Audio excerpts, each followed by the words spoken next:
Now we're going to take a look at using the scientific notation to write small numbers. As a quick review, when we did numbers that were greater than 1, greater than 10, and what have you, we used positive exponents. So for example, we had the number 300 here.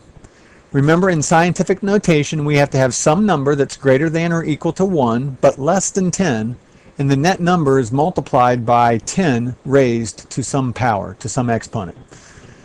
Well, over here, in order to write 300 in scientific notation, we have to get the decimal place moved to a position in which the number that we're left with is greater than or equal to 1 and less than 10.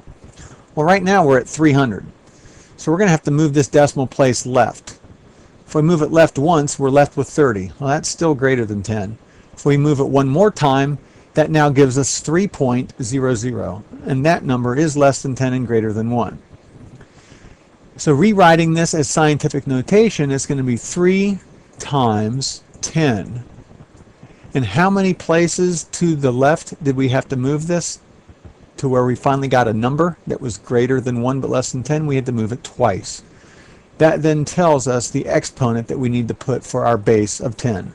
300 is 3 times 10 to the second power. The same thing happens just in the opposite direction when we're trying to write numbers that are smaller than 1.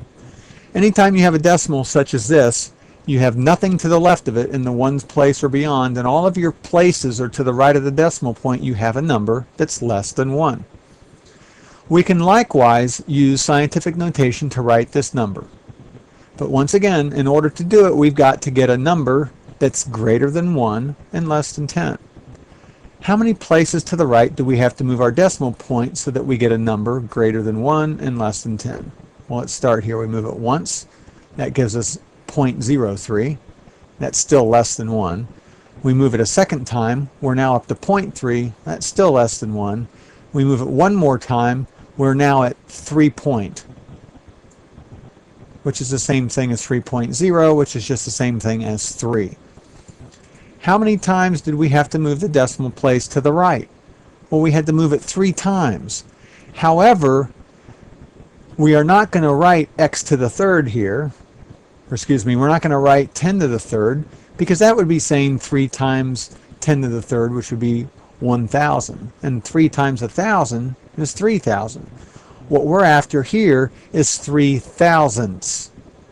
So since we had to move the decimal point to the right, in order to create our scientific notation, we use a negative exponent.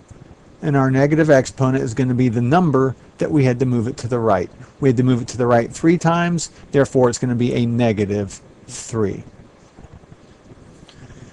Let's do the next problem here. We have 0.0009056.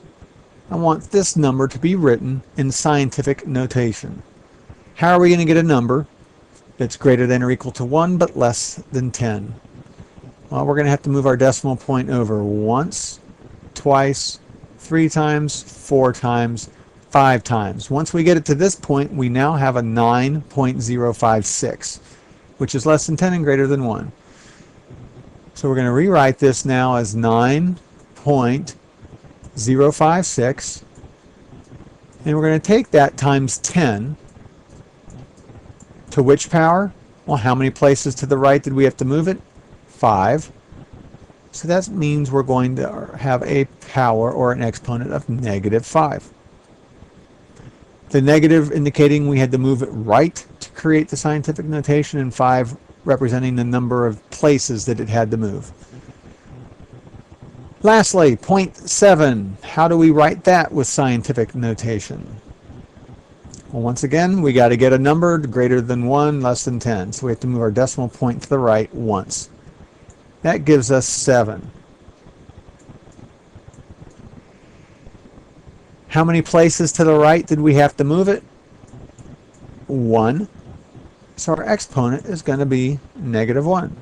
7 times 10 to the negative 1 is 0.7.